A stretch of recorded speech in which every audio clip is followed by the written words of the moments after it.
I agreed to be service leader just to ring that ding. I really like that. Well, good morning.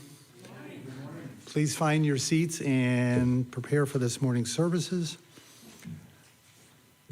You notice the elves came right after Thanksgiving and decorated for the holiday, and then they were here last week and took it all down. It's sadder doing that, but we do thank those elves.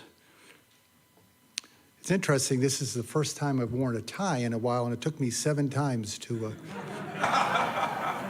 Liz thought I was dying or something because I was muttering there. I would like to use this moment to remind you to read the announcements in the printed order of service or online now. Also, be sure to read the weekly events that are emailed to you each Thursday and our monthly unigram. Also, please regularly refer to our website at uucolumbia.org. To remind you that this service is being streamed on YouTube. Welcome to you all. And I would like to welcome those who are viewing and participating in the pre and post Zoom event. Please remember to practice social distancing and masks per the guidelines of the posted signs in our reopening statement. Now, let us center ourselves for today's service in the gathering music. Please remember to silence all electronic devices. JP?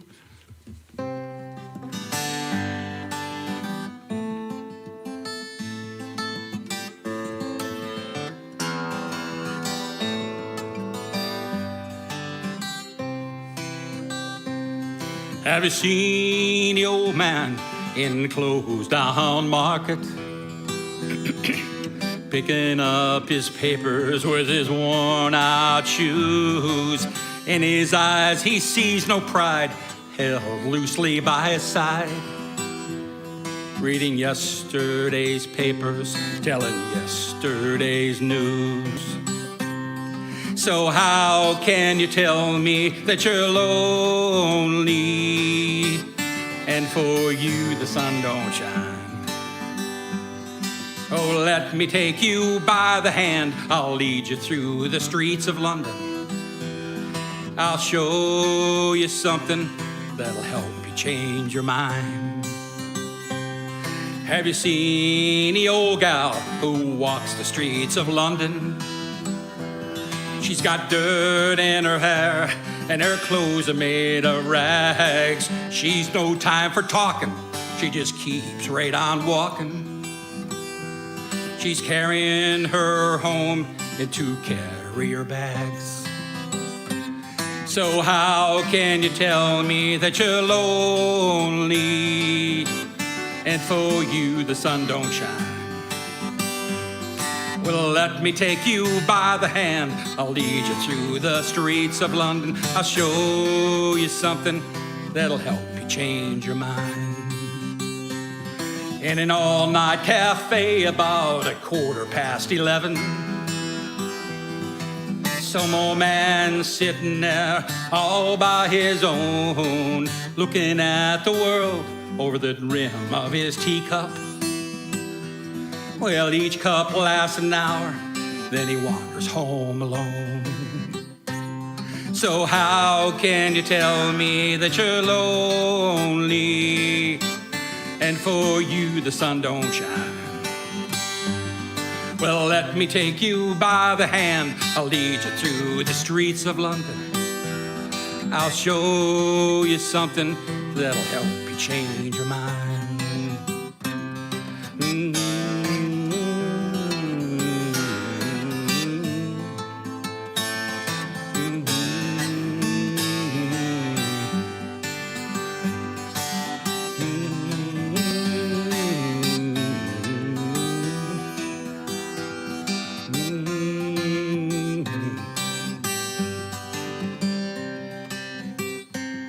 Well, have you seen the old man outside the seaman's mission? His memories are fading like the medals that he wears. And in this winter city where the rain cries little pity for one forgotten hero and a world that doesn't care. So how can you tell me that you're lonely and for you the sun don't shine? Well, let me take you by the hand. I'll lead you through these streets of London. I'll show you something. I'll show you something. I'll show you something that'll help you change your mind. Thank you.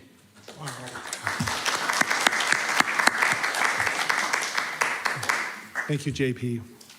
Please stand if you are able and join with me in the congregational covenant as found in your order of service. Love is the doctrine of this congregation.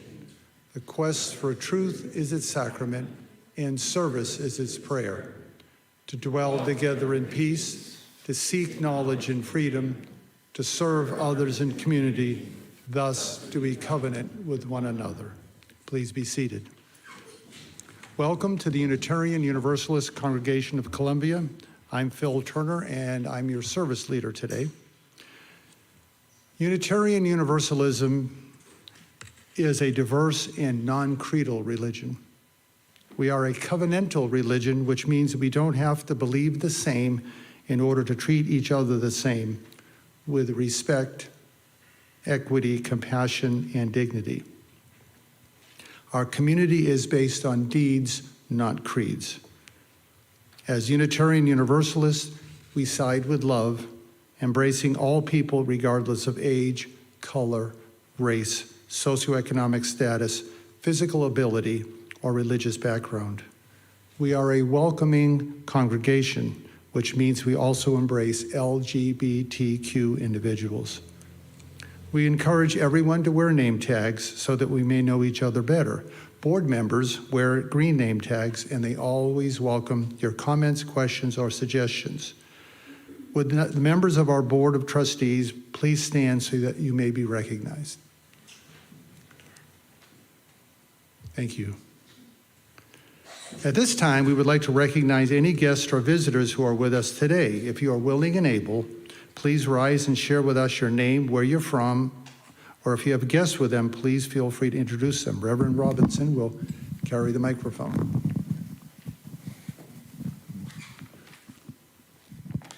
Hello, everyone.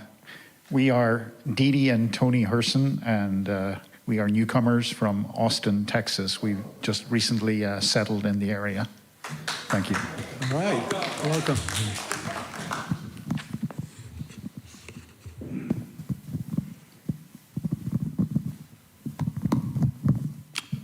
When we're further along in our recovery, we'll take this time to greet each other, and I'll tell you to stay after and continue your conversations and enjoy refreshments and all those good things.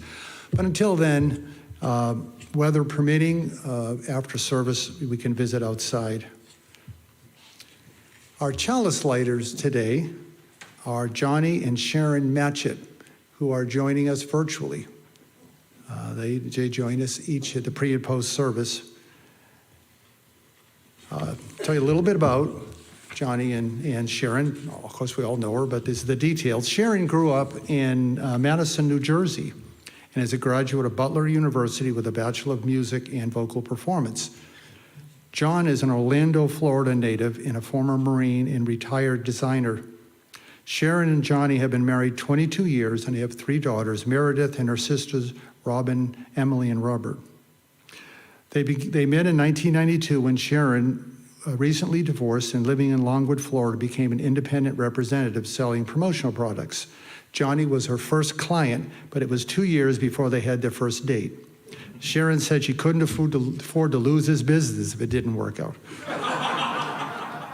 A lifelong Presbyterian, Sharon has been a member of her Florida church, was a member of her Florida church for over 10 years, and was deeply involved as a soloist and many other activities.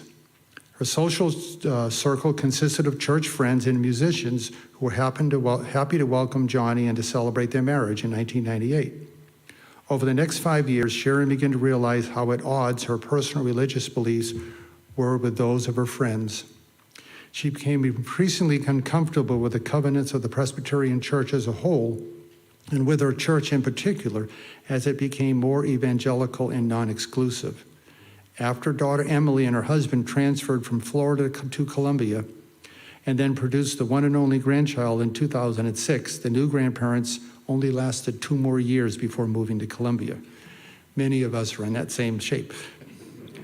Johnny became active in the golf community. Sharon discovered yoga and meditation, but still longed for a church-like community of friends where she wouldn't feel like a religious misfit. Daughter Emily kept suggesting her mother should check out the UUCC. Finally, Sharon did, was intrigued, and kept coming back. Johnny, who began to wonder what the big attraction at UUCC was, decided to accompany Sharon one Sunday. He too kept coming back, although not as often. Sharon is enormously grateful for this open and welcoming congregation.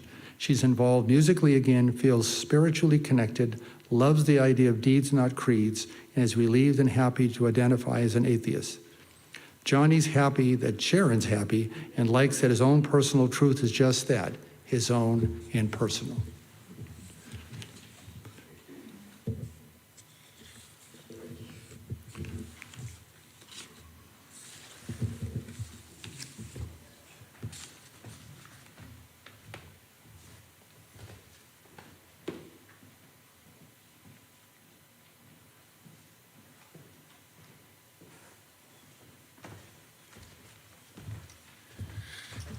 Thanks for coordinating that, Phil, and including for our folks who join us through Zoom during this time of our hybrid service.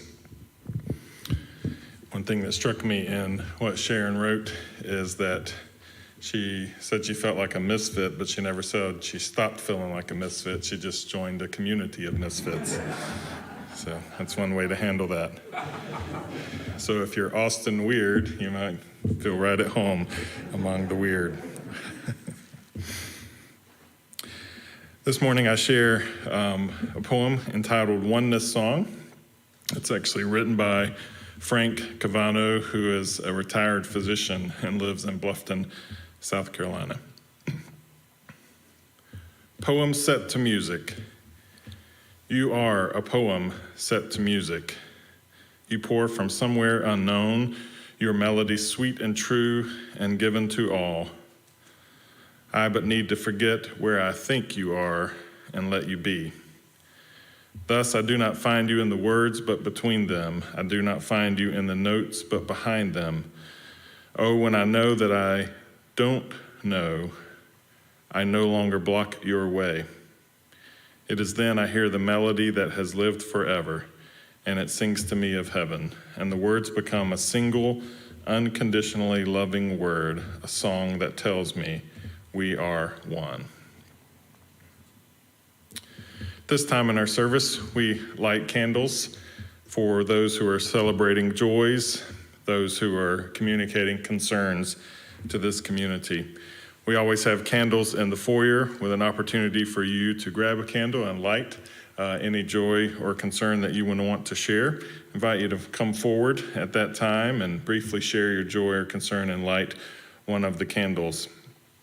I often begin with candles that have been communicated to us, either by folks who can't attend or would like to have a candle lit on their behalf. So 2 candles that I light today. Connie shares that her sister Beth Burt is hospitalized with COVID, and so we light a candle for Beth.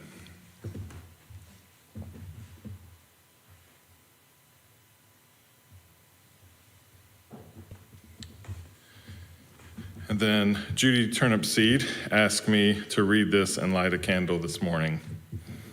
And she writes, on Monday, December 26th, our immediate family of 9 gathered together in the memorial garden to lay Tom's ashes to rest. With Rod Brown officiating the service, we had an intimate, lovely ceremony led by the grandchildren. 2 of them led responsive readings, and 2 of them closed the service with I'll Fly Away.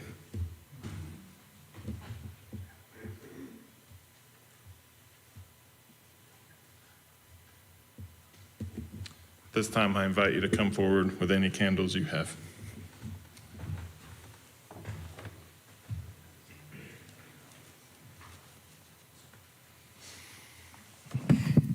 Many of you don't know this. Come on, here. Many of you don't know this about me, but I was a pretty extensive marathon runner back in my day, and pretty competitive. 9 years ago to this day, I tripped and fell. No surprise, right? Again. But anyway, many of you think, wow, he looks more like a sumo wrestler these days than a marathon runner. But anyway, I'd been running really fast because I was being chased. And I tripped and fell and got married 9 years ago today to my beautiful wife. That's the joy in my life. The concern I have is just to share with you one of the most loving guys I've ever met. And he's one of our members. And his family has struggled in the last couple of weeks. He lost a son-in-law.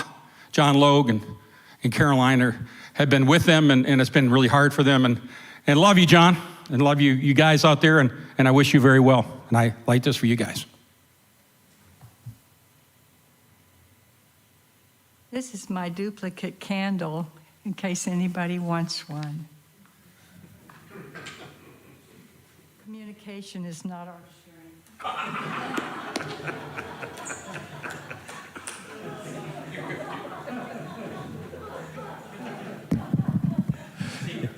Is it anybody's strength? I'm Kevin McKinney, and I'm lighting this candle of concern for my wife Connie's mom, who at 96 was tested positive for COVID. Now, thankfully, she's asymptomatic to this point, and hopefully that will remain the case. But we're obviously hoping things work out for the best, whatever that may mean.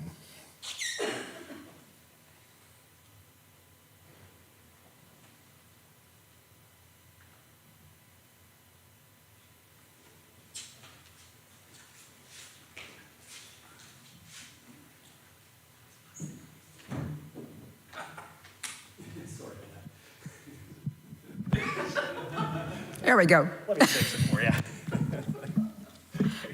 Thank you. I'm Pat Moore, and since Jane has so thoughtfully provided me an extra candle, this is very short. I'd like to light a candle of joy and gratitude and sadness. As a theater person and an animal lover, here's a candle that we had Betty White for 99 years.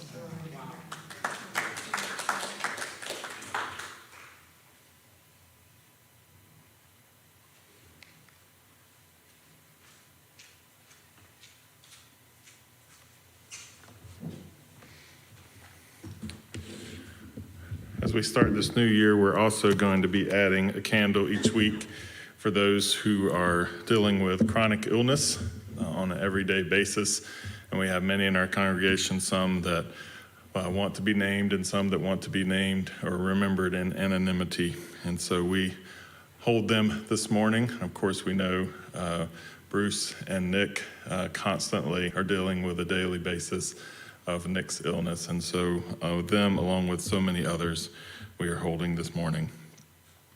And we always light a final candle for those joys and concerns that aren't spoken out loud, but are just as relevant, just as important in this community.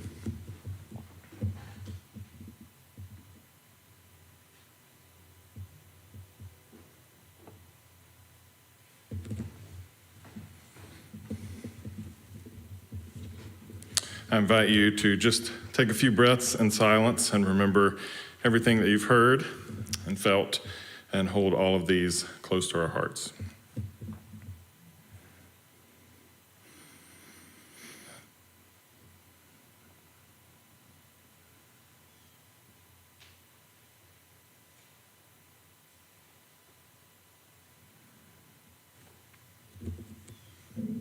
Thank you.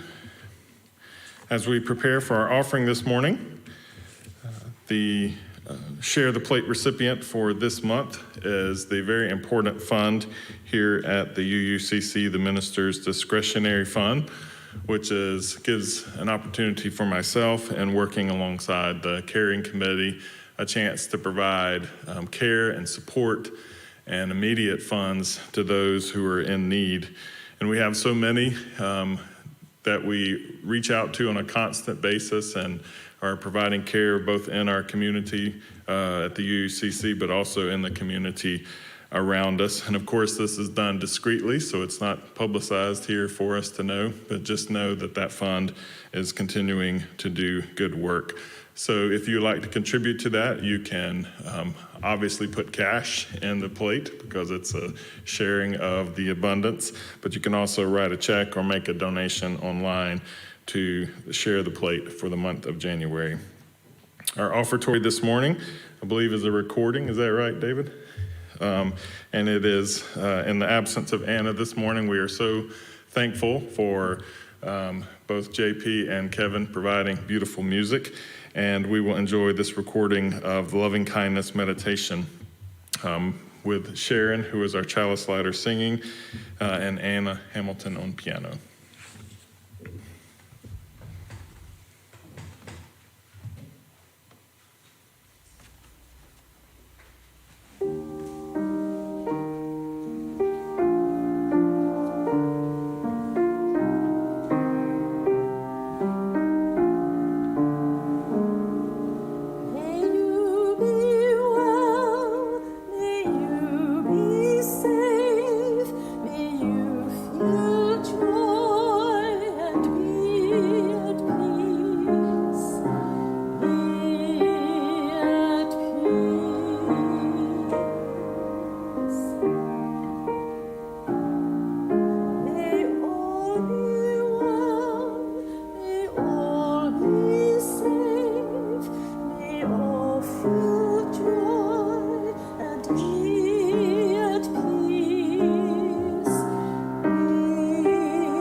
We receive our offering this morning as a symbol of our commitment to the good work of the UUCC. So thank you, Anna and Sharon, for providing beautiful music this morning.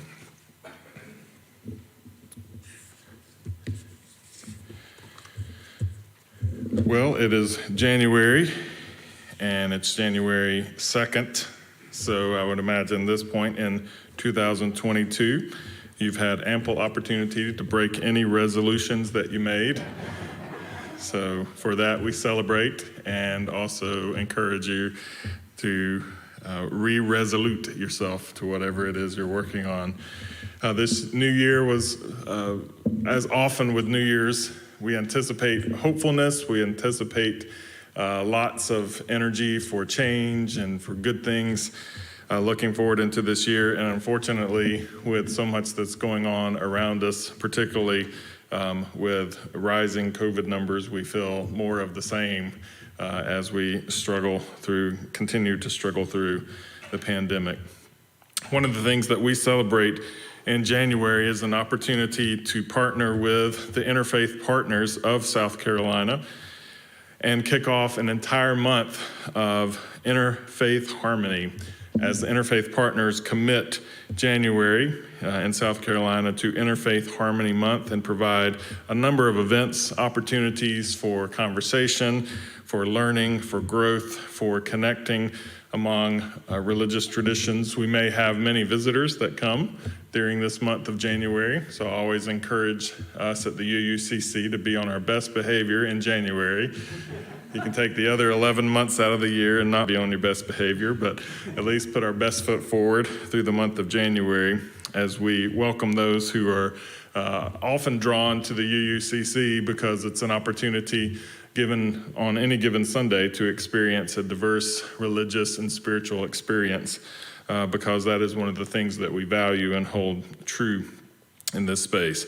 There are several events. Most of them are on Zoom, and so you can go to the Interfaith Partners of South Carolina website and see some of the events that you can join. Most of them require some registration because they're limited on the number of folks they can have join, but you're welcome to participate in those.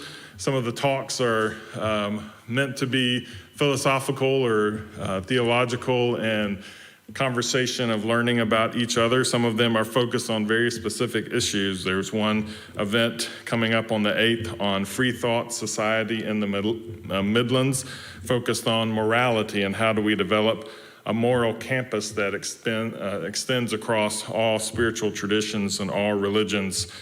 There's another event later in the month on the 22nd that actually is focused on how do we partner together as an interfaith group on serving the seniors in our community and meeting the needs of those. So lots of events. I encourage you to participate in those, and we will focus ourselves today on the themes of interfaith partnership, the themes of dialogue, the themes of compassion, and the ability to connect with folks who are different in different beliefs.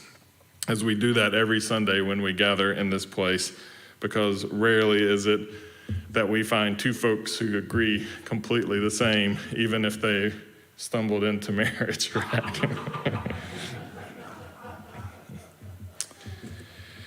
And of course, as January comes to a close, the United Nations have designated the first week of the month of February as a global Interfaith Harmony Week. So spending this entire month in January is a great way to build toward that global event of interfaith harmony that's celebrated in that first week of February. Harmony is needed in our day today. Harmony is a great metaphor to talk about how we come together as different faith traditions, as different religions and forms of spirituality and beliefs. Harmony is the ability to come together and make music, even though we are providing different sounds, different notes, different experiences of what we're bringing to the table. For often, differences in religions can result in isolation. We don't see points of connection, and so fear takes over. We look at someone who is different and we say, I don't have anything that I can connect with. And if I don't have anything I can connect with, and I'm not sure what they believe, I might need to be afraid of them. And fear takes over. And often those differing points in religion can lead to isolation. They definitely can lead to competition as we look around and we think about who's doing it better or who has the better grasp of truth, when we're all just really grasping at straws and grasping at mystery. And unfortunately, differences in religions and beliefs can often lead to hostility and violence. You may have just had family gatherings that confirm that for you over the holidays, which is maybe why you have to have a jar with these are the topics I will not discuss to be able to get through any given family event. It's unfortunate, but so often that's true, that the feelings are so strong connected to what we believe, whether it's spiritually or politically or how all of that's tied together, that it resorts to hostility, and history has shown us that it resorts to violence over and over and over again. So as a way to combat isolation, as a way to combat competition, as a way to combat hostility and violence in our culture, we focus on harmony this month. And harmony requires listening. So I asked a musician this week as we're preparing for talking about harmony, and expecting, this answer of course you have to be able to listen to provide harmony. And she said, not really. If everyone just sings the appropriate note, it doesn't matter if they can hear each other or not. And we've proven that over Zoom as we've made recordings And so that totally blew this part of the sermon. So I'm just going to pretend like she didn't say. Sometimes when you ask a question and you get an answer that you didn't want to hear, you just kind of like go, well, I'm going to pretend I didn't hear that. So we're going to back up and pretend I didn't hear that and say that harmony is requires listening. Is that okay with our musicians, just to say that? All right, well, good. We'll footnote someone there besides the fact that I got. But certainly as we gather together in music, if we don't have the technical aspects of the music and the notes, harmony does require that ability to listen. And certainly as we think about interfaith harmony in this month of January and connecting with people who are different, sometimes connecting with people who are different in our own circles, and certainly the UUA and the UUCC are experiencing that right now, where harmony is needed, the ability to listen to each other. But also as we connect with other faith traditions and learn from them and connect to people who are different, connect to folks we don't agree with or don't agree with us, harmony is needed. And for harmony, listening is needed. Listening not to convince someone of what we want them to hear. And when we talk about religion, listening not to just convert someone. When I was in seminary, our evangelism professor wrote a book entitled, How Can They Hear If We Don't Listen? Which is a very catchy title. But the more you dig into that, like the listening is with a goal to convert. And I really couldn't go there in that space of I'm only listening with the goal to kind of pick up on some things that I can use to convert and somehow convince you that my way is the right way. So listening not to convince, listening not to convert, listening not to win the argument, and how guilty are we of that in our culture today, that we are listening, but we're not listening so much as to hear. We're listening thinking about what we are going to say in response back.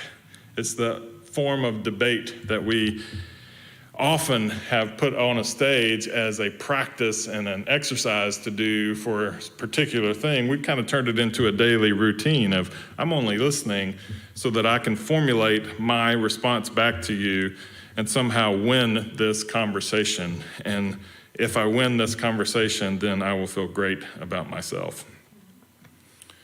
We have to call ourselves and feel called as the UUCC to a greater competence in listening, because harmony requires a more sophisticated form of listening than just listening to convince, listening to convert, or listening to win arguments. It requires empathetic listening, where the goal is understanding and connecting. Can you think about how transformative that would be if we just let that be our two goals when we're listening to someone? That I'm hearing them with two goals. One, to understand, and the other, to connect in relationship. Not to win anything, but to understand and connect.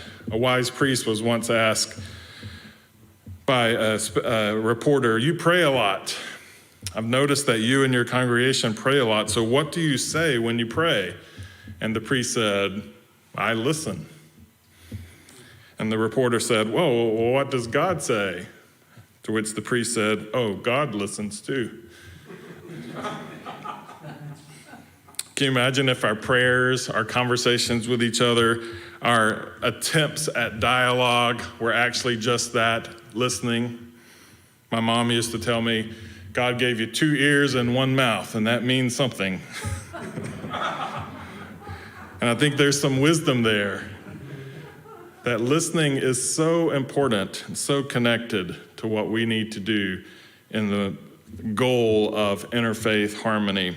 Often when we think about interfaith harmony, we think about getting a group of people together, creating a safe environment where everyone's opinion is validated and they come together, and the goal is dialogue. And I think that's a really healthy goal to some extent, but I don't think it can be the first and primary goal. It can't be dialogue, because when we say the goal is dialogue, that shifts us to, I've got to figure out what I'm going to say. And we sure don't want to look bad when it's our turn to say something and the mic is passed to us. And so it really cuts off the ability to listen. Empathetic listening says dialogue is not the goal, not the primary goal. Maybe dialogue is great and it will come later, but we have to start with the ability to understand and the ability to connect. I invite you, as you do different events and participate in different events during this month of January in Interfaith Harmony in South Carolina, if you attend these things, to attend it with those two goals in mind. I am here to understand, I'm here to connect in relationship.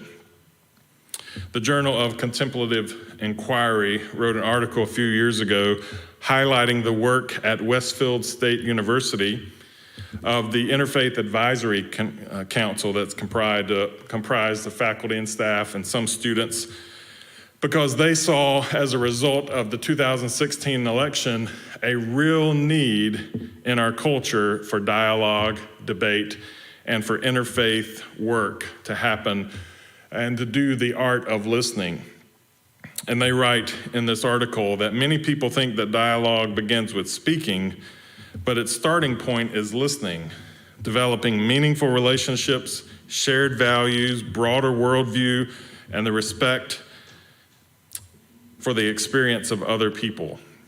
And they actually introduced a series of events that focused on contemplative listening, which they define. Contemplative listening means listening with a deep self-awareness, an understanding that we have been shaped by the influence of racial, cultural, ethnic, religious, socio-political, and economic patterns passed down from generation to generation, listening without judgment, challenging people to plumb to the depths of their hearts to identify and uproot false assumptions, distorted perceptions, and prejudices.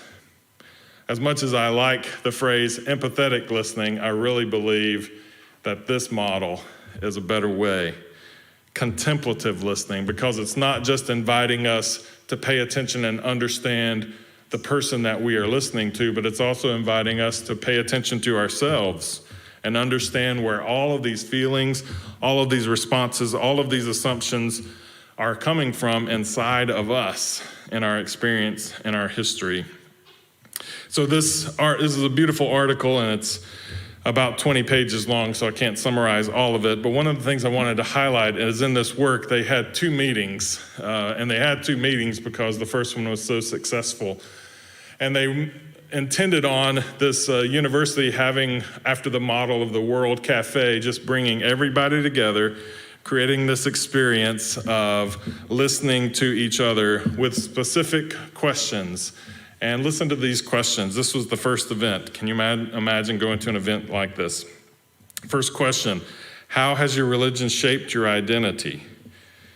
Second question, how can we help our society to become more tolerant of faiths other than our own? Third, what concerns around religion and culture do you have in light of the current political climate in the U.S.? Fourth question, do you feel safe to practice your religion on this campus? Why or why not? Number 5, how does your religious tradition and culture address sexuality and gender? And then lastly, how do people of your faith and culture engage in feasting and fasting to celebrate special religious and cultural events? 6 powerful questions that, with the goal coming together, was not dialogue. It was a chance for folks of different faith traditions, different spiritual traditions, to come together and answer these questions, and for everyone else just to listen and be aware of the responses that both they hear, but also the responses and the feelings that they have in themselves. That was meant to be a one-time event. And the response they got, as a good university does, sends out a questionnaire of, did you like this event? And in the response they got, we want to do this again, but we want to go deeper. And they interpreted that as this is an event because of the listening, created trust, created relationship, and created an opportunity to move past the surface of these answers to deeper and deeper questions. And so the committee came together once again and said, we're going to honor this. We're going to do another event with deeper questions, opportunities to be more raw and more vulnerable. And so they brought these 5 questions to the next event with the same format. 1, what prevents you from deeply listening? Number 2, how does your faith and culture view forgiveness? Number 3, identify a particular prejudice or judgment that you personally struggle with. How do you understand that you came to feel that way? Man, that question, when I was reading that, I went, okay, well, we're going to bypass that one. Moving on to number 4. Maybe someone else, I'll just wait for everyone else to take a turn. Number 4, what concerns around religion and culture do you have in light of what's going on around us in our culture? And then number 5, how have your relationships with other people changed or challenged your worldview? What they proved at Westview State University, is that if we commit ourselves to true listening, we do achieve the goal of building trust, building understanding, building relationship, and we do create the greater opportunity of self-awareness and awareness of others. These are the foundation for harmony. These are the foundation for dialogue. All of these things have to happen before anyone begins to speak and start talking about the differences in our opinions. These experiences are desperately needed in our culture today. I just imagine, like, as we get this new year started off, just walking into the halls of Congress and saying, look, before we start any kind of debates, we're just going to engage these 5 questions. I don't know. Sure would help. I do know at the UUCC that we are committed to this kind of work. So whether we're talking about connecting throughout this month with other folks around us, other beliefs, other traditions, we have the ability, we have the depth, we have the competence to engage the questions on this level. If we're talking about issues inside the UUCC and things that we are debating among ourselves, we have the ability to competently listen to each other and provide understanding and provide connection and make sure the relationship is strong before the dialogue begins.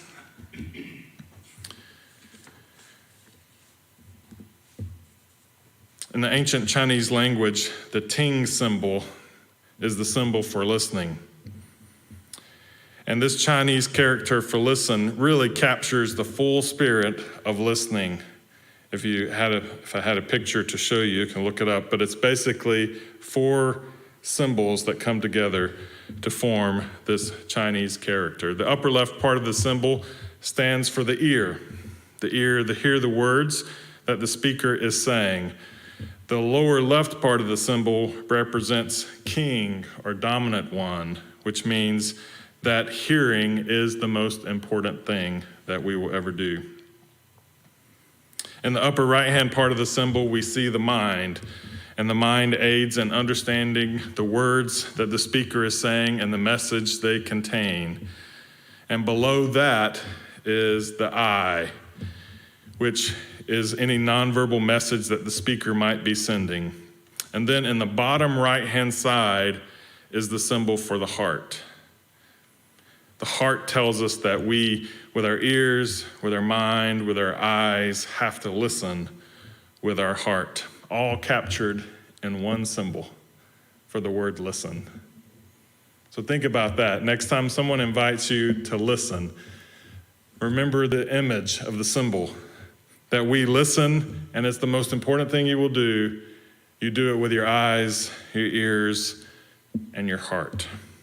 So may we utilize this practice of listening with Ting, both in the Interfaith Harmony Month throughout January, but as a standard practice of what we do and model for everyone else to do here at the UUCC.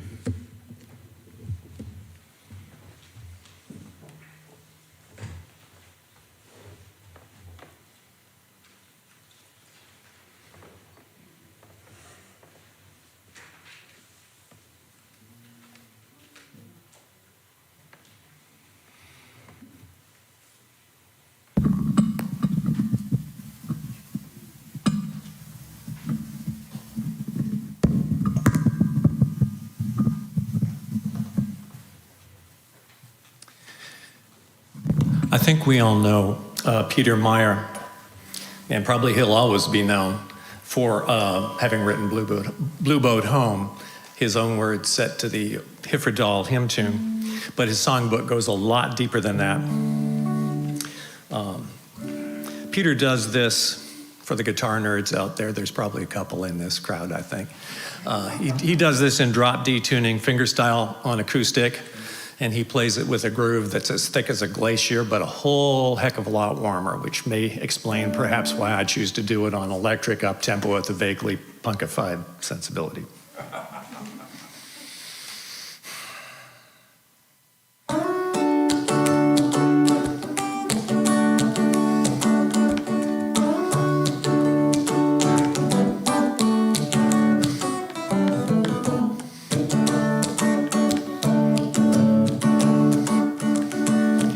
You can say that you stand apart, build a fence around your yard. You can build a tall rampart and guard it with a gun.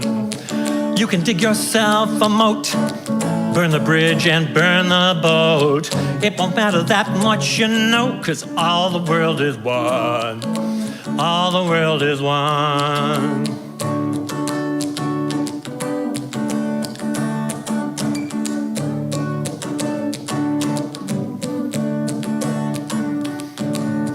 You can march in a big parade every Independence Day. You can raise up your own flag. You can sing your own anthem. It'll ring out in the air with the other anthems there, till the winds of the earth declare that all the world is one. All the world is one.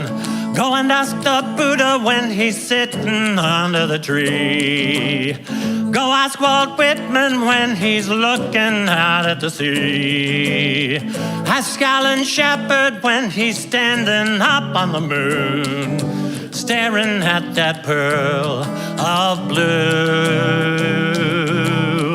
Ask an atom in the breath you take. Ask the water by the riverbank.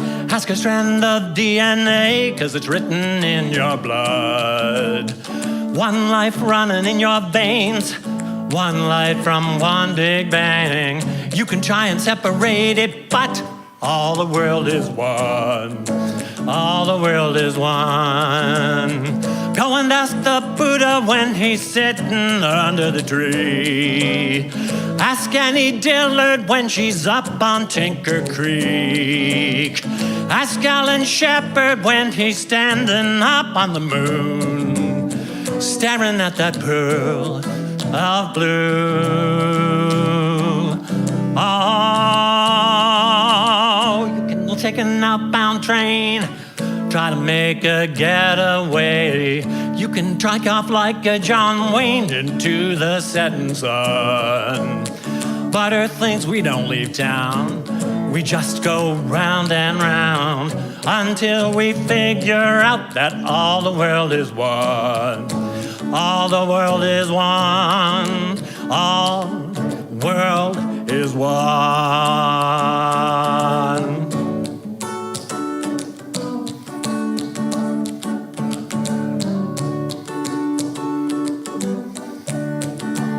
All the world is one.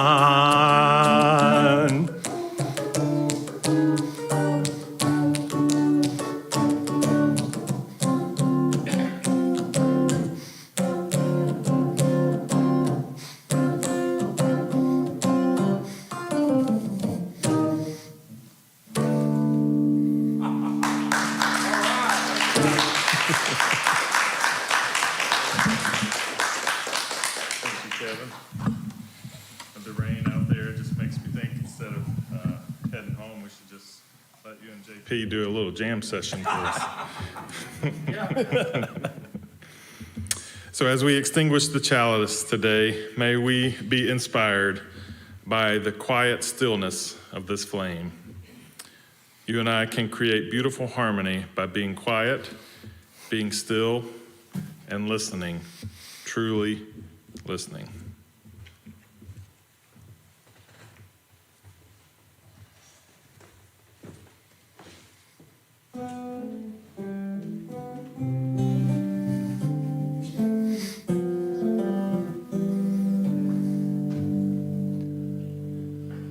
May the blessings of truth be upon us. May the power of love direct us. And may the peace of this community sustain us till we meet again.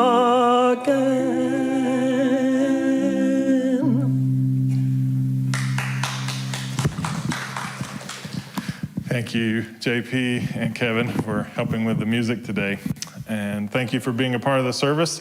This brings our service to a close. If you're able, I'm not sure of the weather, but if it's weather permitting and you're able to stick around for a few minutes to visit outside, we welcome you to do that.